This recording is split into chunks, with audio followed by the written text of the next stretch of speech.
বাংলাদেশের বর্তমান প্রধানমন্ত্রী তারেক জিয়া সাহেব চায়না সফর করেছেন। চায়না সফর করার আগে তিনি মালয়েশিয়া সফর করেছেন। মালয়েশিয়া তো সফর করেছেন। মালয়েশিয়া আমাদের অনেক শ্রমিকরা কাজ করে। মালয়েশিয়ার সাথে অন্যান্য ব্যবসা বাণিজ্য আছে। হয়তো বাংলাদেশ থেকে মাঝে মালয়েশিয়া অনেক শ্রমিক নেওয়া বন্ধ করে দিয়েছিল এবং শ্রমিক বেরও তারা করে দিয়েছিল এবং কালো তালিকাভুক্ত করেছিল মালয়েশিয়া অনেক শ্রমিকের অনেক দেশের উপরে। সেই কালো তালিকাভুক্ত করার পরে বাংলাদেশেও এই কালো তালিকাভুক্ত ছিল, হয়তো সেগুলো উইডো করার জন্য, অথবা তাদের সাথে নতুন প্রধানমন্ত্রী হিসেবে মালয়েশিয়ার সাথে একটা ভালো সম্পর্ক বজায় রাখার জন্য, সুসম্পর্ক বজায় রাখার জন্য। মালয়েশিয়া একটা মুসলমান কান্ট্রি এবং সে মুসলমান কান্ট্রির সাথে কিভাবে তারা আমাদেরকে সাহায্য করতে পারে সেইটা সমুন্নত রেখে হয়তো তিনি আলাপ আলোচনা করার জন্য মালয়েশিয়া গেছিলেন এবং মালয়েশিয়া থেকে তিনি ওপাশ দিয়ে আবার চায়না সফর করেছেন। এখন চায়না সফর করেছেন। চায়নার সাথে আমাদের বহু আগের থেকে একটা ব্যবসা আছে। আমরা কিন্তু অনেক সময় বলি ঢাকা না দিল্লি স্লোগান দিই। ঢাকা না দিল্লি স্লোগান দেওয়ার পরেও বলবো যে ভারতের সাথে যে পরিমাণে ব্যবসা আমাদের আছে, ভারত থেকে বেশি পরিমাণে ব্যবসা আমাদের এটার সাথে, এই চায়নার সাথে। ভারত থেকে অনেক ব্যবসা, ভারতের সাথে ধরেন 20% ব্যবসা আছে। চায়নার সাথে আমাদের ব্যবসার পরিমাণ কম করলে 50%। ভারতের থেকে চায়না বেশি বিনিয়োগ করেছে, ভারতের থেকে চায়নার সাথে আমাদের বেশি লেনদেন আছে, কিন্তু ভারতের সাথে লেনদেন কম। এটা নিয়ে সাবেক প্রধানমন্ত্রী শেখ হাসিনার সাথেও একটা মনোকষাকষি ছিল ভারতের। কিন্তু আমাদের দেশের এক শ্রেণীর লোকজন তারা বলে যে ঢাকা না দিল্লি, অর্থাৎ দিল্লিকে সব দিয়ে দিল, কিন্তু সব যে দিয়ে দিচ্ছে চায়নাকে, এটা কিন্তু কেউ স্বীকার করে না। আচ্ছা যাই হোক, এখন তারেক জিয়া সাহেব যখন চায়না সফরে গেছে তখন আমেরিকার কিন্তু বুক দুরু দুরু করতে কাঁপছে। কেন কাঁপছে?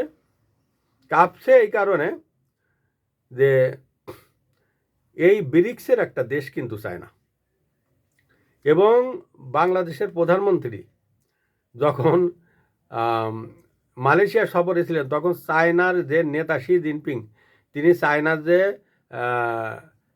পররাষ্ট্রমন্ত্রী, তাকে কিন্তু বলেছিলেন যে ভারতের সাথে আমাদের যে ইগুলো আছে, সমস্যাগুলো আছে, এগুলো মিটাই ফেলার জন্য।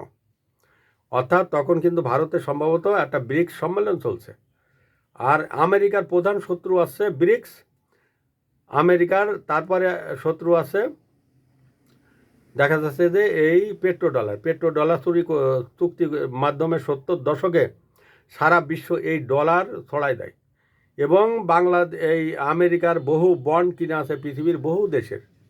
এই বন্ডগুলো কিনে, আমেরিকার বন্ডগুলো কিনে আমেরিকা কি করছে? আমেরিকা মানে অর্থনীতিকে সমৃদ্ধ করছে। এখন তারা যদি ব্রিক্সের শুনছে যে একটা মুদ্রা বের করবে ব্রিক্স, সেই মুদ্রাটা যদি হয়, শরিক হয় বাংলাদেশ, তাহলে ডলারের বিপরীতে তারা শক্তিশালী হয়ে যাবে। তখন আমেরিকার বিপদ, পেট্রো ডলার চুক্তি ধ্বংস হয়ে যাবে।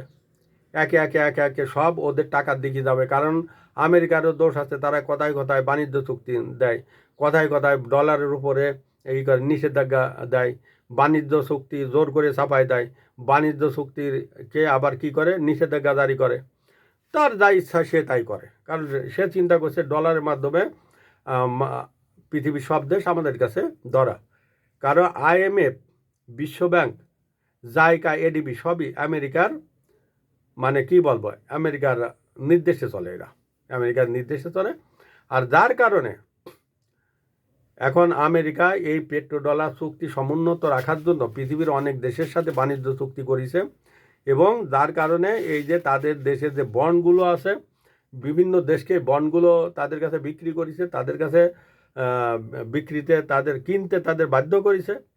আর যার কারণে এখন চায়না চিন্তা করছে যে আমাদের 150 কোটি লোকের জনসংখ্যা, ভারতের 150 কোটি জনসংখ্যার দেশ, পৃথিবীতে 750 কোটি মানুষ, প্রায় অর্ধেকটা মানুষ সেই দুই দেশে। তা যার কারণে চায়না এবং ভারত যদি এক হয় তাহলে ওরাই পৃথিবী ছড়ি ঘুরাইব এই ধরনের ব্যবসায়িক খাতে। এই কারণে তারা সমস্ত জ্ঞানদাম মেটানোর জন্য ভারতের সাথে তাদের পররাষ্ট্রমন্ত্রী শি ওয়াংকে একটা করেছে, নির্দেশ দিয়েছেন। এখন বিষয়টা হচ্ছে কি, এর আগে বাংলাদেশের সাথে আমেরিকার একটা বাণিজ্য চুক্তি ছিল। সেই বাণিজ্য চুক্তির মাধ্যমে আমাদের হাত পা বাইধে মোটামুটি একটা বঙ্গোপসাগরের ভিতর ফেলে দিছে। এখন আমেরিকার কোনো কথার বাইরে আমরা দিতে পারবো না। এখন তারেক জিয়া সাহেব গেছে, কোন দিন দেখা যাচ্ছে যে বাংলাদেশের পররাষ্ট্রমন্ত্রী খলিল সাহেবরে বলবে, আসো ভাতিজা আসো, তোমার সাথে অনেক কথা আছে।